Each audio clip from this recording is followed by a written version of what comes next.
Hi, everyone, and welcome to Screen Time with me, KerbRider. My new show where I talk to someone about their screen time favorites, whether it's films, TV, or games. This episode, I have with me Luke, my colleague and other co-host of the Cinematic Wasteland podcast, all the way from Scotland. How are you, Luke? I'm all right, and colleague sounds so professional. I I'm know, right? like, I know him from work. Yeah. we're just work buddies, okay? It's very, very early in the morning for Luke, so I appreciate you coming on and yeah, spending your very early Saturday morning. I would, yeah, Anytime, above and anytime, man. beyond, above and beyond. Yeah, so as I said, we're going here to talk about what four films, I guess, inspired you the most to fall in love with film, in the first Mhm, place, whether that's childhood or into your early teens, I suppose. Not many of us watch mhm. films in our 30s and go, that inspires me to watch movies. So yeah, early films that got you into films. Yeah, let's get it started. Did you Mhm. actually, before we do that, Yep. I'll get you to plug yourself. Plug yourself. Okay. What's your Want to talk about your podcast for sure? Because you've switched gears a little bit too, which kind of inspired me to switch Yes. these gears a little bit. So Oh, by the time this goes to air, probably hang on, when will it be? April? We might be talking in April, whereas we're recording in early February. What's your show about? mhm. So it's the same show. It's still called Flicks and Chill, except, I usually would interview people. So like every episode there'll be somebody new. So now, because of that, as you know, booking people and getting new people, it's hard, hmm especially if you don't have many contacts. So I just decided to switch gears, and our buddy Shane Conto, was so nice to agree to co-host with me. And now so it's still called Flicks and Chill. You can call it a sequel, you can call it season two, as long as I don't really care what you call it, as long as you come and listen. Yeah. And Fair. we just it's still like discussion, it's still like we are chilling, we talk about a bunch of movies, but it's not one of those prep podcasts, because like as much as I enjoy them, it's never gonna be like, oh, you need to next week we are talking about this movie and this movie, so you need to watch Mhm. those movies because we're gonna be talking about Mm. them. No, it's more like, hey, this episode we'll talk about Oscars. Next episode we'll talk about top 10 movies from Japan, or Mm. favorite movies from Japan, or Love that. then the next episode can be our favorite movies of Steven Spielberg, or it can be Mm. anything we want for a Hey quote man, unquote I'm big stealing topic. some of those ideas. Okay, no, these are Well, not I mean, even I'm my stealing, original ideas. but I'm So like, stealing the yeah, original idea. but yeah, so Flicks and so it's still Flicks and Chill. It is still everywhere podcasts are found. It's still every second Friday, and that's about Yep. except now it's with Shin Konto. And yeah, other than that, any movies lost on Letterboxd. That's really my only two places. Okay. Yep. You don't really, yeah, you're not a social media No, I'm an antisocial butterfly.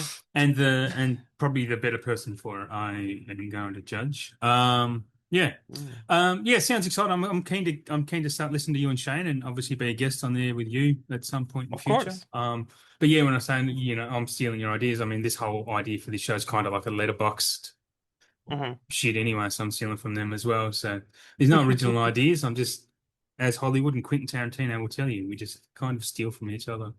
Um, Yes. so to get into it then, what's the first film we want to talk about? What was the first thing you remember just Hmm. loving? So this could be easily like 10 or 15 movies, to be honest, but Yeah, I yeah. imagine everybody has the same like that.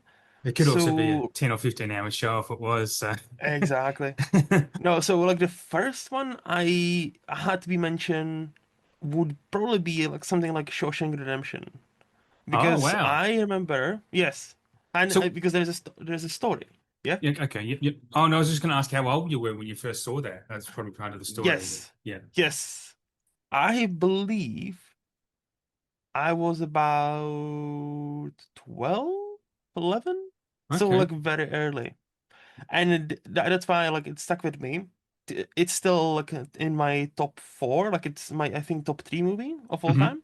Yep. Even though, I've only seen it once, that one time, because it stuck with me, and then that made me realize, like basically it was on a we had it on like a videotape, like taped off TV Hmm. back in the day, you know. Back in the day, yeah. Yes, yes, when he would do that. And there was one of the movies I still haven't seen of the videotapes we had at home, right? So I was like, oh yeah, let me finally watch it. Let's see how good it is. Mm, And I remember like finishing it, and the beach scene happens, and it's like, it fills you with all the emotions. mm, And I remember being moved, like I wasn't crying, but I was like, yeah. damn, this movie made me feel something I've never felt before just watching movies. As a Because, 12-year-old, that's yes, pretty impressive. Like, it's a really great testament to the movie itself, isn't it? That it can do hmm, that to it any age, but especially a 12 year yes, old. Yeah. yes.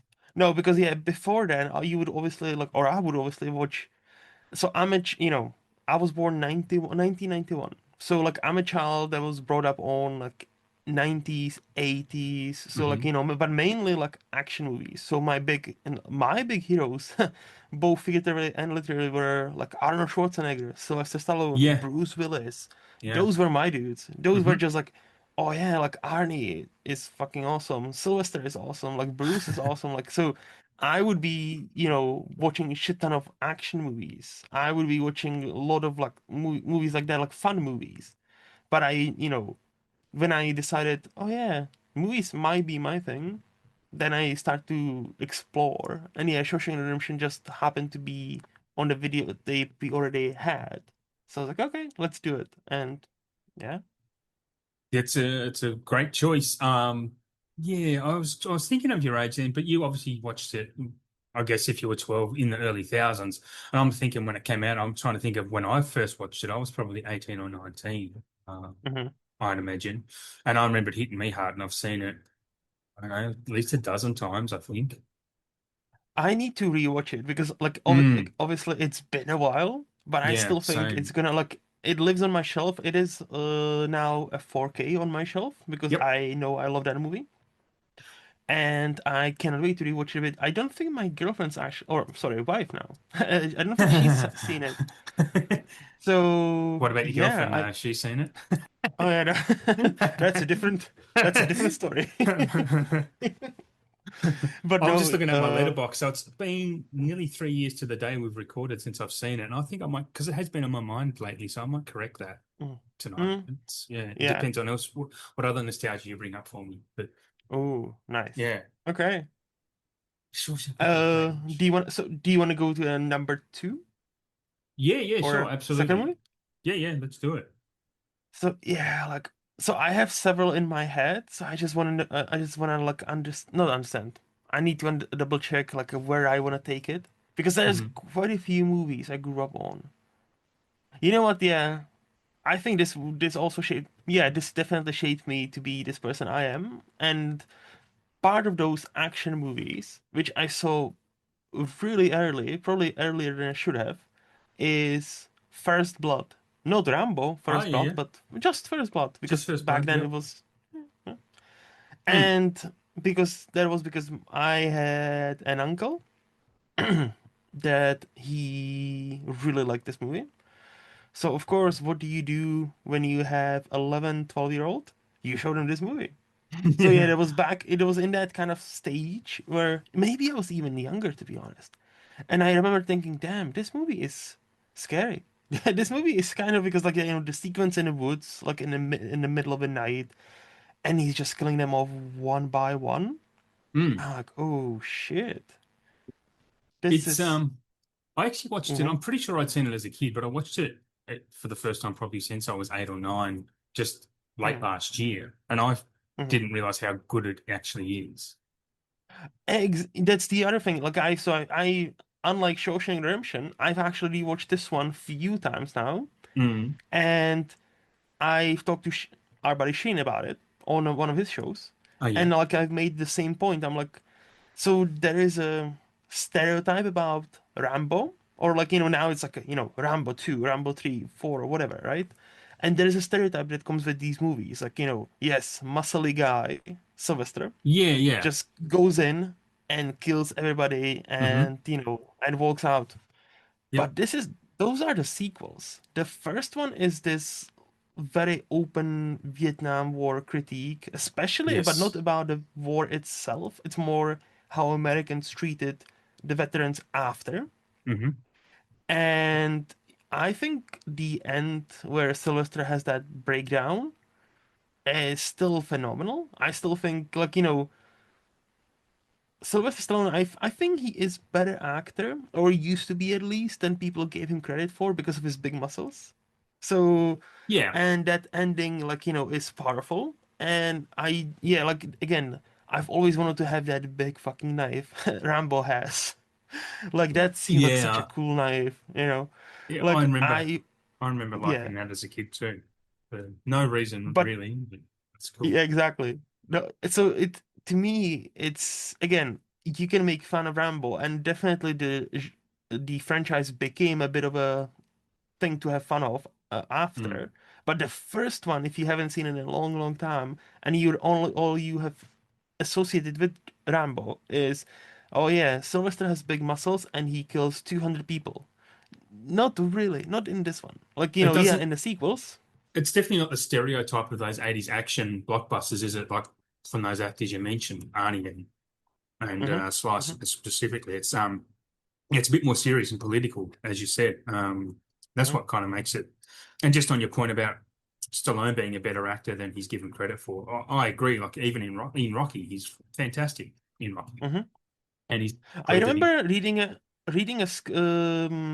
like some sort of interview with somebody, with some sort of screenwriter, and they said many people don't realize how great of a screenwriter Stallone is Yeah, for yeah. like Rocky and like few other movies where there was a point where apparently he not had to, but he had a choice. Do you want to be more of an actor or do you want to be more of a screenwriter? After obviously Mm, Rocky wasn't either nominated or won all most of the Oscars that year, right? The yeah. original. And so he was like, okay, I think I'll give this, the acting bit a bit more of a shot than the writing bit. But he Mm. still is writer, like, and I think he does it very well. So, you know, it's, He's he's got a he's not couple just of. a punching bag. No, no, no. He.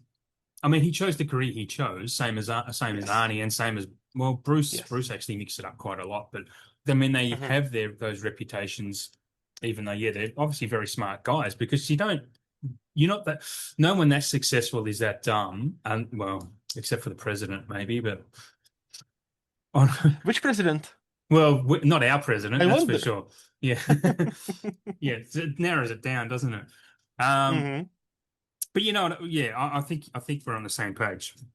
Yeah, hmm Sly deserves a lot more credit, but he does have a really bad movie with Saturday Night Fever. Yeah, Saturday Night Fever. What? Saturday Night Live, wasn't it? What the hell was his movie? I always screw that So it title was up. a sequel to Yeah, it was it sequel was a to Saturday sequel, Night Staying Fever. Alive. Staying Staying Alive. Alive. Yeah, he wrote that. I'm Yeah. pretty sure, which is a bit of And a I think he turd. even directed it, Yeah, he did didn't he? direct it. Yeah, he definitely directed it. And it's Uh, definitely of its time. mm. It's like Staying Alive is what I thought Saturday Night Fever will be. Because Saturday Night like when Fever you is put on amazing. because yeah, when you put it on, like I only watched that movie once, and I was like, oh, this is gonna be a Mm. silly 80s movie about dancing. John Travolta, haha. And it's like, oh wait, there's It's a rape? What the it's fuck? dark. Huh? It's very Yeah, dark, isn't it? Yeah. I was like, what the fuck? This is quite dark. So like I wasn't prepared for that. And then like randomly I noticed Staying Alive streaming on one of the streaming services I subscribed to like a few years ago. I was like, Ah, yeah. oh, that's a sequel. Let's go. And that sequel is more like it's like Rambo. It's exactly like Rambo. The sequel is what do you think of and we make fun of. Yeah, And Staying Alive is like, oh, he is very serious about his dancing. yeah. Cool. Oh, he is still serious about his dancing and he's sweaty as fuck. Okay, cool. We should actually talk about First Blood Part 2 though, because that was actually Mm. co-written by James Cameron as well, and that's pretty good as well. Ooh. Yeah.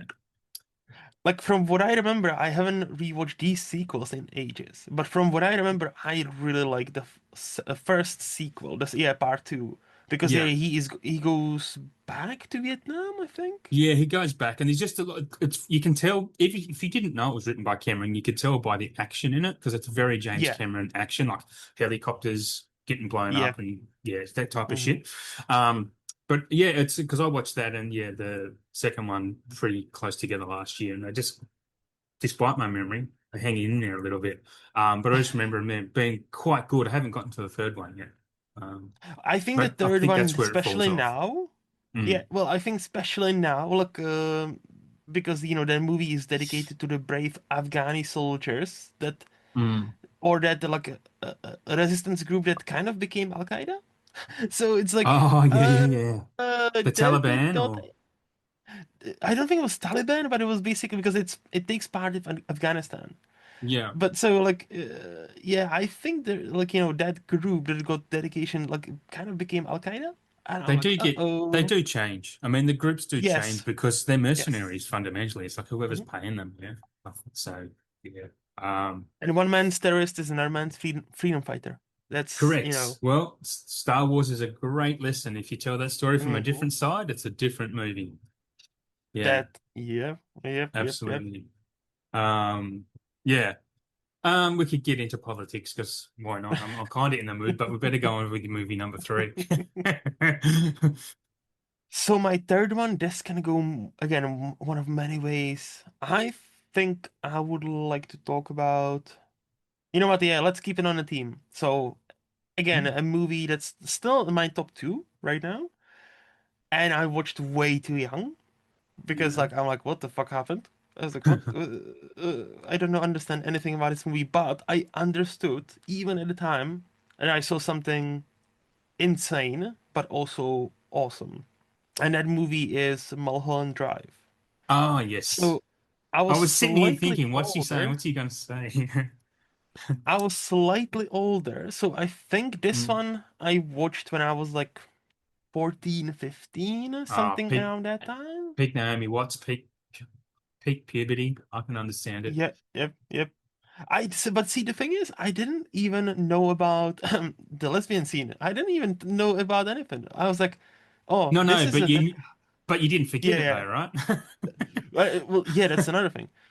Uh, so I watched it because like when I started my cinematic journey, I think as anybody, like with access to the internet, you go through like IMDb top 20 or 250, sorry, not top 20.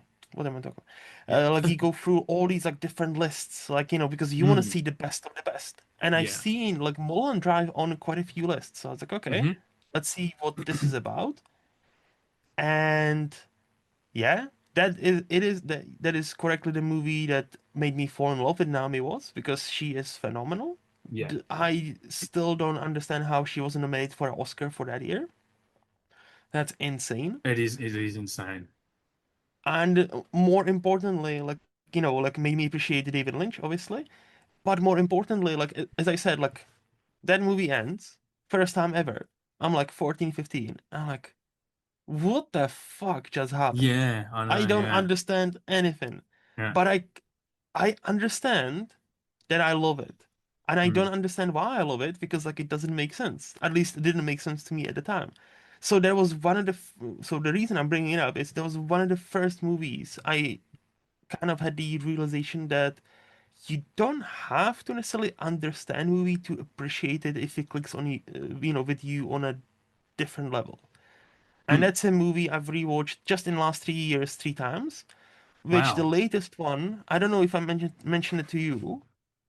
The latest one being there was a David Lynch celebration happening here in a cinemas, and Hmm. this was one of the three movies they re-released in a beautiful 4K restoration. So I actually Yeah. grabbed a ticket and I went to see it like 2, 3 weeks ago now on Friday. And that movie in a cinema, just you notice so many different little scenes, Okay. and it's like I mentioned that to Shane. Like I think one of the reasons I also love it, David Lynch blends the new approach to cinema with the old approach. Like meaning there's like shots where like they're opening the purse and there's a zoom just to the purse for like 3 seconds. Something you Yeah. would never see today.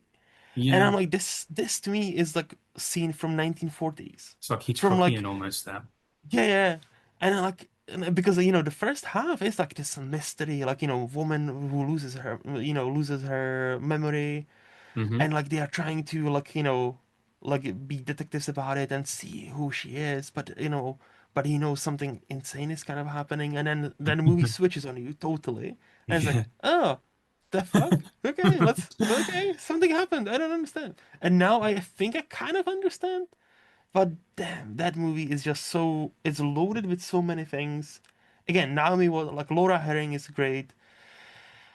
David Lynch, oh, I miss him already, and only been a year since he's gone, but like I miss him already. Yeah, Yeah, it's a movie. David Lynch's approach to storytelling is it's admirable, but it's also really frustrating Hmm. um because he does direct he's in this dreamlike state all the time, like he's very quotable kind of gentleman. So the more of his quotes I have come to learn, it's like the more I kind of understand his films and his ethos, I suppose, that nothing like life is bizarre, so why shouldn't films be? Hmm. Which I think is a really cool approach to making stories. Um, and I think all of his are like that. And just on that subject, I know it's actually a silly question, so I won't even ask it Hmm. because I know Mulholland Drive's your favorite David Lynch. It's your favorite film ever, right? Yes. So yeah. Second, So second, yes, but yeah. Hmm. Hmm. what's your second favorite then of Lynch's? I need to rewatch quite a few, but like right Mm, now it would be Blue Velvet because that's the one I okay. rewatched last year, and it it's one of the more accessible ones, even though the beauty Mm, about David Lynch, he is one of the directors that heavily relies on you, like, as a viewer, to yes. be engaged Yep. and to be, hey, we're not watching it with a phone in your hand. Yeah, We're not yeah, yeah. watching it on a second screen whilst you're doing a work or something. Hmm. You are in the movie. And Yep. so blue with like and that's what I like appreciate or grown to appreciate about Lynch in general. Like his movies might be insane. His movies Yep. might be a bit out there and dreamlike, but it's never for sake of like oh, this is just for shits and giggles, guys. Okay, I'm just a quirky guy. Okay, listen, I'm just a quirky. I'm so quirky. Can you not see how quirky I am? No, there's always a point behind it, but sometimes like Mulholland Drive, you Mm. need to rewatch it like 5 times before you kind of get to the point and read Yeah. these like theses about the movie. And That you know. So that's I love films like that, and I've only seen Mhm, Mulholland Drive the once. But mhm, that's why 12 Monkeys is my favorite film, I think, because I had to watch it five or so times. I actually mhm, remember it was the very fifth time that I kind of figured out the timeline and the whole mhm, circularity of it all, and I was like, oh, this movie, I get it. So I mean, I always liked it, but I just mhm, fell in love with it mhm. once I got it. And Mulholland Drive is that type of film, and I think David Lynch, just as we were talking there, like Lynch was more of someone who wanted you to experience his films rather than watch them. Because he does Yes, have that comment I've seen, like I saw it like yesterday on Instagram, him yelling at someone about, if you think you've seen a movie when you've watched it on your phone, fuck you, or something he's really, so because he was a very acerbic kind of old guy. He was just, yes. and the way he spoke was just amazing. But yeah, And I know that, like this shouldn't not shouldn't like I'm not trying to win some brownie points here, but if all his people who work with him, especially women, like have nothing bad to say about him yeah, and yeah, yeah. praise him, and Mm, women in his movies go through mm, some fucking fucked up shit. yeah, yeah. But like, so you think, oh, this is a weird dude, he might be bit out there, like, who knows what happens on set with him. They have nothing but love and admiration for David Lynch, no matter if you're Yeah. Naomi Watts, no matter if you're Isabella Rossellini, Hmm. all of it, like Laura Dern, all of these quote unquote regulars, and all of, Yeah. they when he passed away, like they honored him. They're Hmm. like, oh, we lost a great one. We lost like, Hmm. I lost a dear friend. Like everybody was like, oh, I lost a dear friend, and nobody was like, oh yeah, he touched me inappropriately once. No, that wasn't David Lynch. David Lynch was like, yeah, I'm just a weird dude. I have these like dreams, right? And I Yeah. like to explore them in a cinematic form. And this is something that I so admire. I think he's the kind of an epitome, like a great definition of what an auteur is. Like one of those French New Wave type of guys as well. Like, and I haven't seen enough. I mean, I've seen most of Lynch's films, but I haven't seen them Hmm. enough, like multiple times. I think the Hmm. movie of his I've seen the most is Lost Highway, and I watched that repetitively when on VHS back in the day because I just couldn't understand what the fuck was going on. And I like I said with 12, I like movies that make me think But if I can't Hmm. get them in the end, I'm like, I don't know what I'm watching then. And I kind of, if I can't get it, it's hard to re-engage. I'm not sure what you think That's of. one I need to rewatch. Like I watched it Mm, only once, but that's like so last year when I was talking David Lynch movies with Shane, I was thinking between rewatching Blue Velvet and or Lost Highway, and I immediately settled on Blue Velvet. So I was like, but it was yeah. so close. It was so close. So I So need to rewatch that. a few of you only watched Blue Velvet for the first time in the middle half of last year as well. Really Hmm. liked it, liked it a lot, Hmm. but I was still kind of left scratching my head at the end. And I think that I do that with every Lynch film pretty much, except for June, which June I Yeah. liked. His version of June I liked way better than I was expecting to. Same. Like his version of June, because I heard so many bad things about that movie. I'm like, okay, this is gonna be a bit of shit, but Mm, let's watch it. yeah, And then it's like, damn, this is like the CG, it's obviously the fun. effects, like Yeah, the yeah, effects yeah, obviously don't age well because it was 84. Okay, yeah. cool. And I But think the even for biggest problem with 84, the they're bad though. Even yeah, yes, though, yes, yeah, they are bad. When you see but films like Ghostbusters come out around that time, like, mm, yeah. yes. Like he was trying something, and I think the Mm, only big problem is, suddenly instead of seeing the action and excitement, suddenly we have a voiceover saying, and in the next what was it, like 2, 3 years, we bottled so many wars, and I was like, oh, we have a montage now. And mm. then, like, if when you read IMDb trivia, that movie, it was like, oh yeah, he originally wanted to make like a 5-hour movie, but back then, A, nobody would allow it, and B, studios were not thinking, hey, we can make part one and part two, Yeah, double yeah, the money, yeah, dude. yeah. So it was like, Nah, you fucking crazy? 5-hour movie? No, no, no. So like, like I cannot really blame it on him because that wasn't his vision. yeah. So he was quite clear what he wanted to do because he knew how unfilmable this book was. Sorry. Mm, mm. So I think, with the shackles he had on him at the time, and he did his best. And I Yeah. had kind of fun with that movie. I'm not saying it's a great movie, but I kind of had fun But with it, it. Like young Kyle MacLachlan, like, is yeah, so yeah, yeah. funny. Yeah, it is funny. I know, I agree. Yeah, I had a lot of fun with it too. And just kind of bring up the point, like with his bad experience in post and the bad effects in post, he was probably looking at it in the edit and was like, who gives a shit? This isn't the film I want anyway. So fuck it. Like put in those 1960s television Yeah. explosions. It doesn't matter. Yeah. Can imagine Speaking of just being, him, I'll mm, just put this out there and we can move on. But, I always messes with my mind that he was quite close to direct Star Wars Episode yes, 6, The Return of yes. Jedi. Because he was, very much in the running because he only made Mm. Eraserhead and Elephant Man. Elephant Man was a huge success, box office wise, and obviously, like, got him some Oscar love as well, or nominations at least. So he actually was in a series running, and I think he turned it down. Like he was actually offered the movie, but he didn't know what to do with Star Wars, so he turned it down.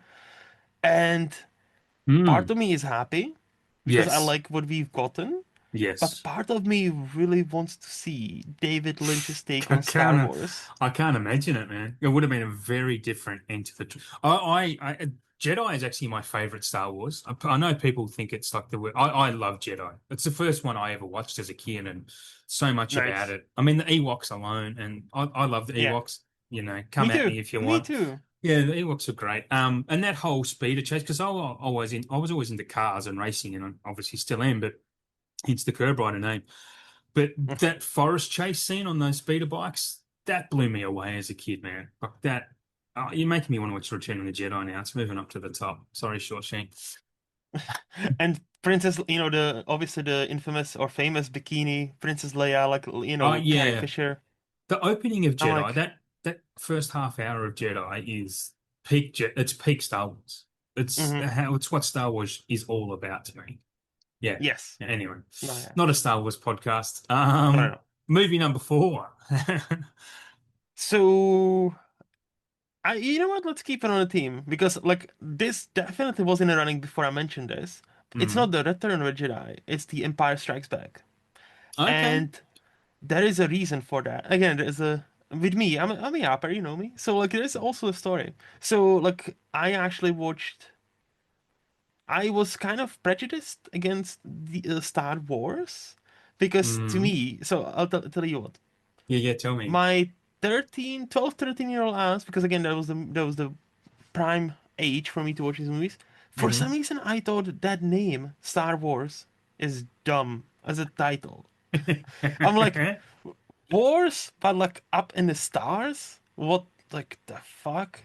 Yeah, That's yeah. supposed to be like cool? I don't know. Like, I didn't know what to make of it. I remember like my teenage ass had a very big problem with that title. I'm like, what the fuck is this? And back then, when I watched the first three, there was only three. Yep. That Yeah, we yeah, yeah. still haven't gotten a prequel. Wait, no. Wait, 12, they would have, no. 12, 13, no. They would have been. Yeah, the So pre maybe I was this. even, yeah, like the prequels, like, like all that. But, oh yeah, but the first time I watched it, it was just on the cusp before, so it might have been even, like, Anyway, so I remember loving the first one, obviously, like now, New Mm, Hope. mm, But like I remember, I was like, damn, this was much better than I thought. mm. So because of I watched it so young, I was one of the few people, I think ever now, that didn't know about the big twist that was Ah, coming in nice. That's Empire Strikes excellent. Back. So yeah, so I watch it. I still have the memory of watching that on like Saturday evening. It was like the prime time movie happening and on TV, Mm, and I was like enjoying it. I was like, oh yeah, the snowy sequence was kind of cool. I don't like snow, so I mm. was like, oh, it wasn't that cool. But everything else after, oh, awesome, awesome, awesome, awesome. And then it comes the twist. No, I'm your father. I'm like, what the actual fuck? No. Oh! I was so and I was so hyped and I was so ready. Like I remember like, oh, I need to tell about this movie to like my granddad because like this is such a great movie. I was like, oh, this is so fucking fun. Yeah, yeah. And yeah, so this definitely like, influenced me in a way where like this is where like I'm to this day. Yes, Disney's made some questionable choices and movies and TV Mm, shows from Star Wars universe, absolutely. mhm. But I'm still much more lenient on Star Wars movies than your average Joe because I Yeah, absolutely adore Star Wars. And if I had like gun to my head, probably like I'm boring. Empire is my number one, probably. yeah. Like it's between that or then original, like A New Hope, but it's close. And Mm, but I'm on your page. I've never understood the hate for Ewoks. I never understood the hate for Return of the no. Jedi. Like I hear what some people are saying, like especially about Ewoks. Oh, this is just how to sell toys. Well, duh. Like Yeah. yeah, I but mean, that's what that's they're that's what also like kids' 10,000 movies also movies. does. But they're also Yes. kids' movies too, right? I mean, they are Mm-hmm. directed at younger kids, and that's why Jar Jar, those kids who love those movies grew up and saw Jar Jar Binks and forgot those movies were for kids. Jar Jar Binks is for the kids. Like it's no different Mm-hmm. than seeing those side characters in the Disney animated films, right? The comic Mm-hmm. relief characters like Zazu or that little thing Mm-hmm. from fucking Lilo and Stitch. It's that same type of thing, and people just can't get past those little grievances. Yeah, Mm-hmm. that Mm-hmm. bothers me. They don't realize the reasons they hate Star Wars are the reasons that they fell in love with them in the first place. I think a lot of Star Mm-hmm. Wars fans. Yeah. Yes. No, but yeah, so like Empire would probably be the number four. But again, if you ask me tomorrow, these could be totally different four movies. It could be like, I was Mm, thinking like, I'll bring up like the origin, not original, the 99 Mummy and all those movies because like yeah, that's a movie I've rewatched multiple times. yeah. See, And now you've put that on my that, radar too. see, and then that and the sequel, Mummy Returns, bona Mm, fide certified classics. Like yeah. those two. Mummy Returns is so good, I didn't even care about the child actor because, like, many people find that child annoying. I'm like, no, he's endearing, he's precious, he needs to be protected with all, at all cost. He is awesome.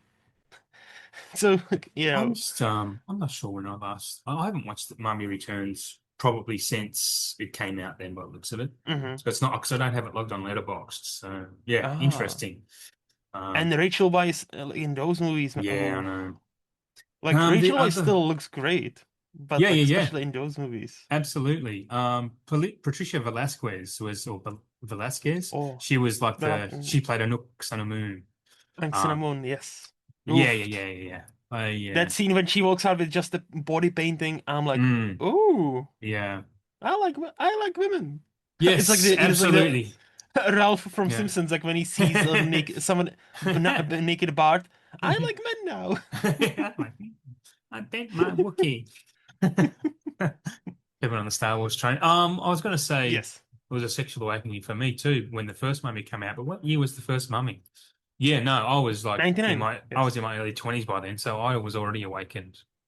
Yeah, fucking hell, interesting. Yeah, well, you'll definitely be back on the show to talk about other movies for sure. I'm actually logging what everyone's talking about on here as well. There's Mm-hmm. been no crossover so far. It's only the second episode.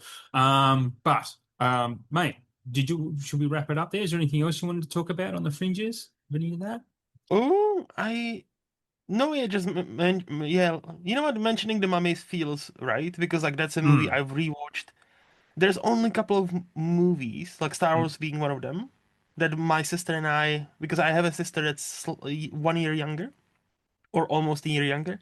So there yeah. was only a couple of movies we agreed on together and we could watch together. And Star Wars was one of them, Harry Potter series was one of them, Mm, and Mummy and Mummy Returns we both absolutely love. So like that's like that's why those two movies are very precious to me because that's literally yeah. my childhood. And yeah, that it just feels right to also at least mention the Mummy.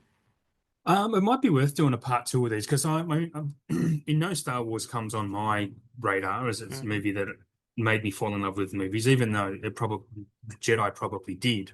But yeah, so probably worth doing a part two. Anyway, Sure. we'll wrap it up. Thanks for being on the show, man, and we'll definitely get you back at some point on another topic. Because Hmm. I am going to rotate as many of you as I can. So, well, a good half dozen. So. I don't have to rush you Hmm. too many times a year.